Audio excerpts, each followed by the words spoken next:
Shopping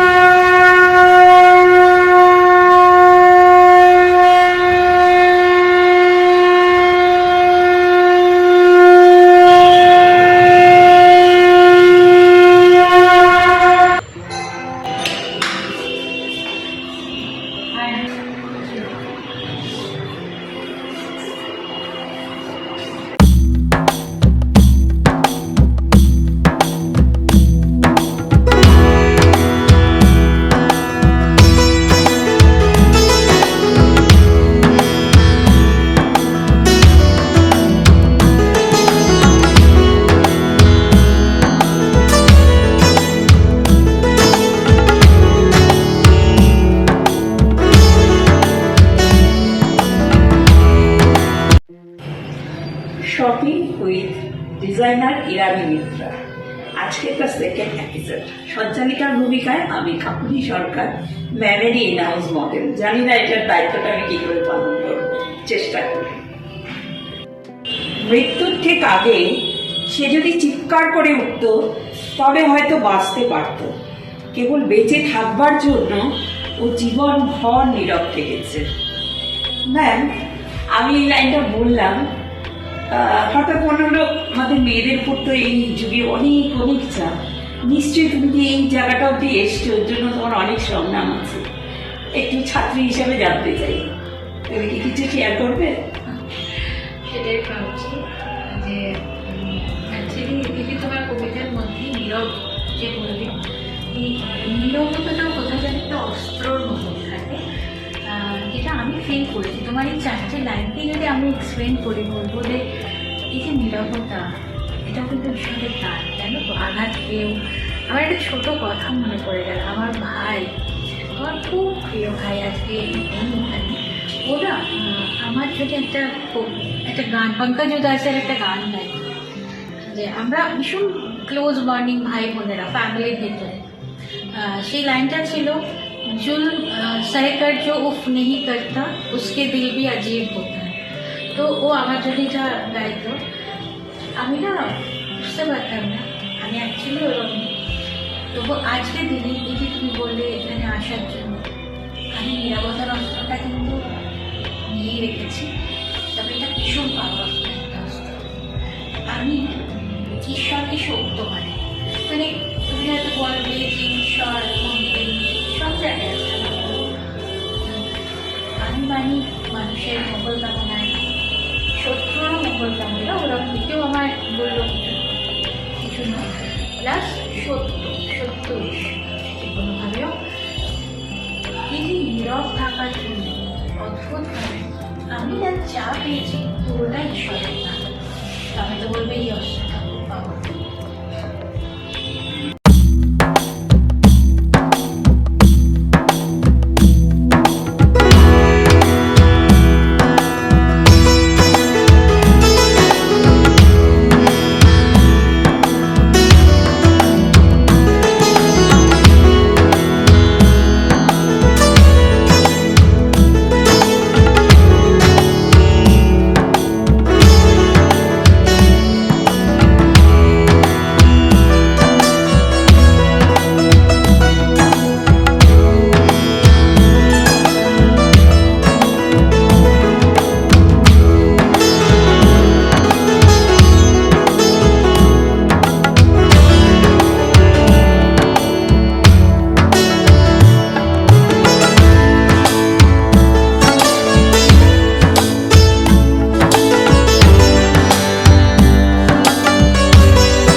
আচ্ছা, তুমি যে বললে যে নীরবতা একটা বড় অস্ত্র, অবশ্যই আমরা তো মডেল হিসেবেই কাজ করি। আজকে তুমি আমায় অ্যাঙ্কারিংয়ের সুযোগ দিয়েছো, আমার যে কী ভালো লাগছে। তোমারই দেওয়া পোশাক, তোমার বানানো পোশাক তুমিও পরেছো, সেটাই আমার ভীষণ ভালো লাগছে। তবে তোমার এই যে শপিং উইথ ডিজাইনার ইরানি মিত্র, হঠাৎ এই ভাবনাটা কেন? আপনার কিছুই না, অ্যাকচুয়ালি আমাকে আমার ক্লায়েন্টসরাই বলতেন যে অনলাইন যদি কিছু এরকম হয় আমরা ডাইরেক্ট দেখতে পারি, তো তখন নামটা কী দেবো। এখানে একটা ইভেন্ট ছিল, আমার মনে পড়ছে না, বেশ কিছু বছর আগে ছিল, কিছু বছর। তো তখন আমি দেখলাম এই যে মডেল বা তোমাদের যে শ্যুট হচ্ছে, ধরো কোনো ম্যাগাজিনের জন্য হচ্ছে বা কোনো নিউজ পেপারের জন্য, তো আমার কাছে তো ফটোসগুলো থেকে যায়। তখন আমি ভাবলাম যে আমি তোমাদের পার্সোনাল ব্র্যান্ডিং হিসেবে একটা পেজ ক্রিয়েট করি, শপিং উইথ ডিজাইনার অ্যান্ড মানে প্রত্যেকটা মডেলের নাম দিয়ে আমার ডিজাইনের ডিটেলস দিয়ে থাকে। কেউ অনলাইন শপিং করতে চাইলে ওখান থেকে আমার হোয়াটসঅ্যাপ নাম্বার দেওয়া থাকে, গিয়ে হোয়াটসঅ্যাপে গিয়ে ম্যাম এই ফোন নাম্বারেই আমাকে এই জিনিসটাই করুন। তো সেইভাবে ওটাকে ক্রিয়েট করা হয়েছে। ভালো ভাবনা।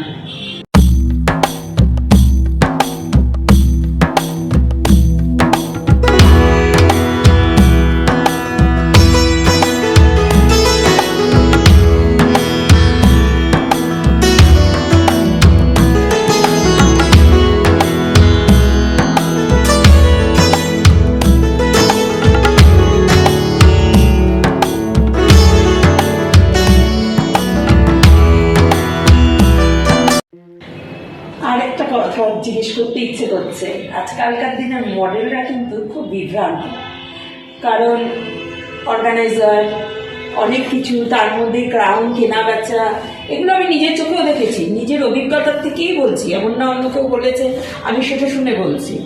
এটাতে আমরা মডেলরা খুব বিভ্রান্ত। যদি এটা সম্বন্ধে কিছু একটু মডেলদেরকে বলো আর কি। অ্যাকচুয়ালি দেখো, তুমি যে কোনো ফিল্ডে বলো, মডেলিং বলো, এই যে কোনো ফিল্ডে, এডুকেশন বলো, আমরা প্রথমে কি করি, ইনস্টিটিউটে গিয়ে সার্চ করি, তাই তো? যে মাদার ইনস্টিটিউট, আমরা ওখানে যাবো কিনা, তার প্রিভিয়াস রেকর্ড কি, তারা কেরম স্টুডেন্ট এ করছে, এগুলো কিন্তু আমরা এখন তো ইন্টারনেটের যুগে সবই পাওয়া যায়। তাদের কীরকম, তাদের এস্টাবলিশমেন্টটা কীরকম, বা তারা কতটা কি করেছে সোসাইটির জন্য। মডেল যারা নিউ কামার, আমি ওদের তো এটাই সাজেশন দেবো যে তোমরা সার্চ করে এসো, কারণ আমরা তো কারোকে ভালো খারাপ এটা আমার বলার এখতিয়ারে বাইরে হবে না। আজকে নতুন যে সেও অনেক কিছু ভালো করতে পারে, কিন্তু তুমি যখন নতুন এই যে বিভ্রান্ত যেটা হচ্ছে, এই জায়গাটাতে অনেক রকম কথা বলার আছে। অ্যাকচুয়ালি সবটুকুনি তো আমার বলা যায় না বা উচিত না, তবু বলবো যে তোমরা ডেফিনেটলি একটু সার্চ করে সেখানে জয়েন করো। Thank you ma'am.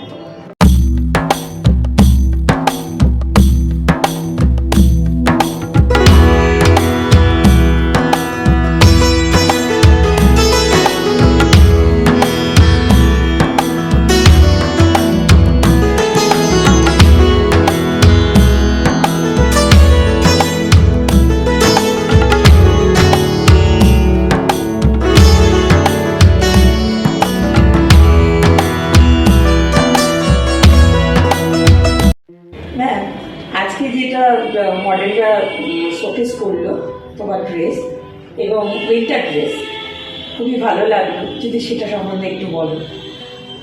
আমি না ফার্স্টে তোমার নিজের ড্রেসটা বলবো। আমার খুব ভালো লেগেছে, তোমাকে পরে সত্যি খুব ভালো লাগছে। এটাও একটা ভীষণ সুন্দর একটা ইরানি মেট্রো ব্র্যান্ডের একটা নতুন কাটিং এর শাড়ি।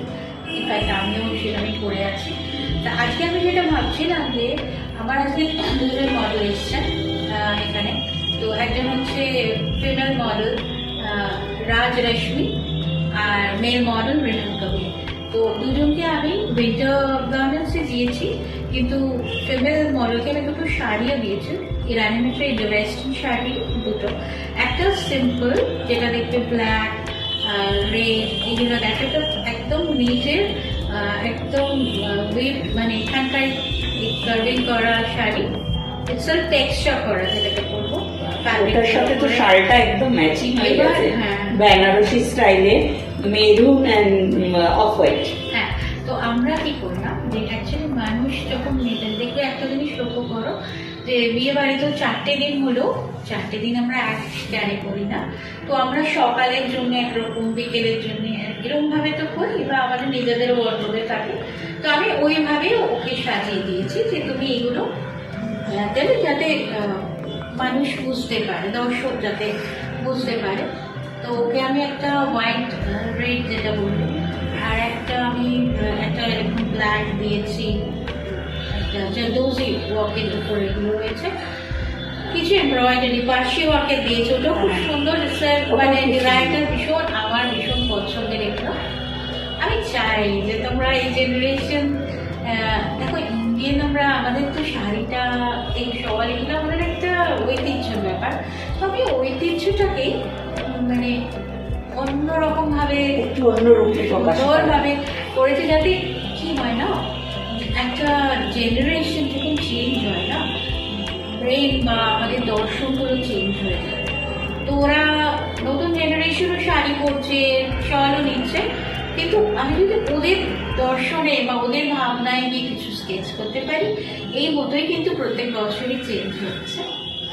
রেহান কবির যে ড্রেসটা পরেছিল দুটোই, তার সাথেও অদ্ভুতভাবে দেখলাম শালগুলো খুব ম্যাচিং হয়ে গেছে। হ্যাঁ। আর ওখানে তুমি গামছা এবং ফেব্রিক প্রিন্ট কিছুটা ইউজ করা হয়েছে। অ্যাকচুয়ালি কি না, এখন তো আমার গামছাটা ভীষণ চলছে, গামছাটা তো- আমি শলে গামছা আমি ভাবতে পারছি। সেটা না, আমার কাছে ভীষণ ওই শলটা একটা একটা ডিপ গ্রে কালারের, দেখতে ওর সাথে ওই রেডটা Red গামছা। ভালো লাগছিল।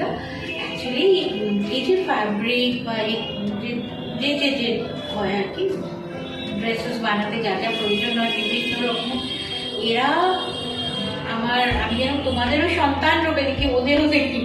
ওরাও, আমি কখনো দোকানে গিয়ে দেখতে পাচ্ছি কোনো একটা কটন কাপড়, আমার এখনো মনে পড়ে, একটু শেয়ারই করি, তো তাকে হয়তো কেউ নিচ্ছে না কেন, কালারটার জন্য বা তার প্রিন্টটার জন্য। আমি যখন গিয়েছি আমার যেন মনে হচ্ছে, ও সে আমাকে বলছে যে আমাকে তো কেউ নেয় না, তুমি একটু নাও, নিয়ে আমাকে, মানে ওর মন যেন কষ্ট করে আমার দিয়েছে। তা আমি না ওকে নিয়ে আসলাম, এরকম হয়েছে, এরকম নিয়ে তারপর ওকে দিয়ে এমন সুন্দর সুন্দর জিনিস তৈরি হয়েছে। তো সেগুলো হয়তো আজকে এখানে নিয়ে, তো এটাই বলতে চাইছি, আমি ওদের সাথেও কথা, ওরা একদম বন্ধু বলে, তা আমি ওদের বিভিন্ন রূপে বিভিন্ন আঙিনায় প্রকাশ করতে পারি। খুব সুন্দর কালেকশন, খুব ভালো লাগলো। Shopping with designer Irani Mitra second episode. দিদি, আপনি যে উইন্টার কালেকশন বানিয়েছেন দারুণ হয়েছে, বাট আপনার কেমন লাগছে মানে বানিয়ে? আমি তো তোমাদের থেকে চোখই ফেরাতে পারছি না, আমি বর্ণনা থেকে চোখে ফেরাতে পারছি না, এত ভালো লাগছে। এবার তুমি বলো, বলেছো আমি তো আমার তো মানে ইউনিক ডিজাইন, মানে আমি এরকম অল ওভার ইন্ডিয়া আমি দেখতে পারি না। তো এখানে এসে আমাকে মানে বলি না, মানে আমি এক্সপ্লেন করতে পারি না যে কেমন ভালো লাগে আমাকে, দারুণ লাগে, দারুণ অসম বলতে পারি। তোমাদের দেখেও মনে হয়ে যাচ্ছে। থ্যাংক ইউ দিদি। শপিং উইথ ডিজাইনার ইরানি মিত্রা। আর আজকে আমি মডেলের ভূমিকা, তো আমাদের ডিজাইনারকে পেয়ে গেছি। আজকে উনি আমাদের সেকেন্ড এপিসোডে উইন্টার কালেকশন লঞ্চ করছে। ছেলেদের জন্য এত গর্জিয়াস ড্রেস তৈরি করছে, আপনারা দেখতে পাচ্ছেন, এত ভালো আউটফিট মেয়েদের জন্য। তো ডিজাইনারের থেকে সংক্ষেপে শুনে নেবো যে কেন বা কিসের জন্য এত সুন্দর ড্রেস। প্রথমে ধন্যবাদ বা থ্যাংক ইউ যে তোমাদের ভালো লেগেছে। যেটা হচ্ছে যে দেখো, যখন আমি অ্যাকচুয়ালি আমাদের দিল্লিতে ছিলাম, তো ওখানে কি হলো, অতিরিক্ত ঠান্ডা। তো আমি ভাবছিলাম ওখানে একটা পার্টি অনুষ্ঠান ছিল, রিসেপশন, তো দেখতাম যে শল বা জ্যাকেট নর্মাল যেগুলো ক্যারি করছে, তার থেকে আমি যদি এটা পুরো উইন্টার একটা ইয়েতেও পরে যাওয়ার মতো, অথচ এর ভেতরেই সব কিছু রয়েছে, এর উপরে আর কিছু করার দরকার নেই, মানে উইন্টার প্রোটেকশন হচ্ছে।